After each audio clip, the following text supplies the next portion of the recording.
Bonjour à vous. Alors, on va découvrir le triangle de l'été. Sortez un petit peu dehors, les belles nuits étoilées, pour voir ces trois étoiles qui sont au-dessus de votre tête, qui sont assez faciles à reconnaître.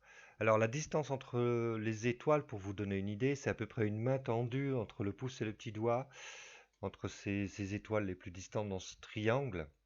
Et, euh, Eh ben, ça donne trois étoiles bien lumineuses, dont Vega, la première. Alors c'est une étoile bleue, une étoile qui est assez jeune, 500 millions d'années. Apparemment c'est jeune pour une étoile.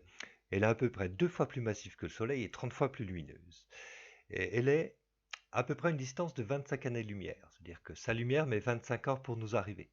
En sachant que de la Lune, ça met une seconde, du Soleil, ça met 7-8 minutes, donc vous imaginez, 25 années-lumière, ça fait quand même pas mal de distance, vu que la lumière va très vite. Et puis cette étoile, elle est une exoplanète. C'est-à-dire que les scientifiques ont découvert une grosse planète qui lui tournait autour. Mais je vous déconseille d'y aller en vacances parce que à sa surface, il fait à peu près 3000 degrés. Et puis nous avons Deneb. Deneb, alors elle, c'est une super géante blanche. Elle est 110 fois plus massive que le Soleil et 60 000 fois plus lumineuse. Donc elle est énorme. Et elle est à peu près à 1500 années-lumière. C'est-à-dire qu'elle est plus loin et c'est pour ça qu'elle paraît aussi lumineuse que ses deux voisines. Et puis nous avons Altaïr. Alors Altaïr, on pourrait dire que c'est une toupie parce que c'est une étoile qui tourne sur elle-même à un peu plus de 7 heures, alors que notre Soleil, lui, met tranquillement, on va dire aussi, 25 jours. Elle est à peu près deux fois plus massive que notre Soleil et 10 fois plus lumineuse. Elle est assez proche, façon de parler, mais elle est à 17 années-lumière. Alors ces trois étoiles, on les place dans des constellations. Vega dans la lyre, un instrument ancien. Deneb, le cygne, où Deneb va être à la queue du cygne et on devine cet oiseau, les ailes déployées, son long cou. Puis Altaïr, c'est plutôt la tête de l'aigle. Alors, je vais vous montrer des dessins pour que ça soit un peu plus facile à reconnaître ces différents animaux. Et pour chaque constellation, il y a plusieurs légendes et histoires qui se racontent.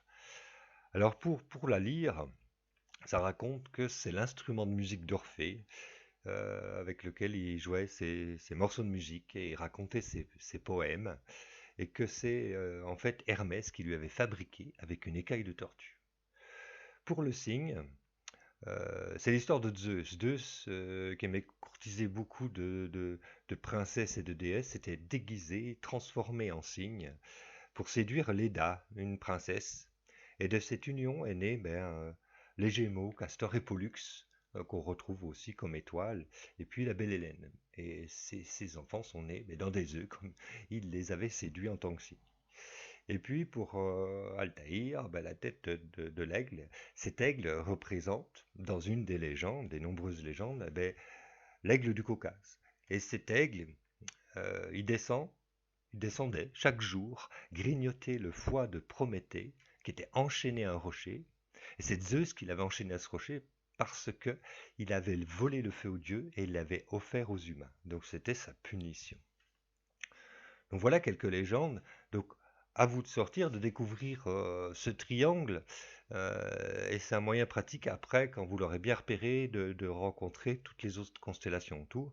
J'ai fait d'ailleurs une autre vidéo sur le triangle de l'hiver, qui est aussi une façon de voir d'autres étoiles à d'autres saisons. Eh bien maintenant, à vous de jouer.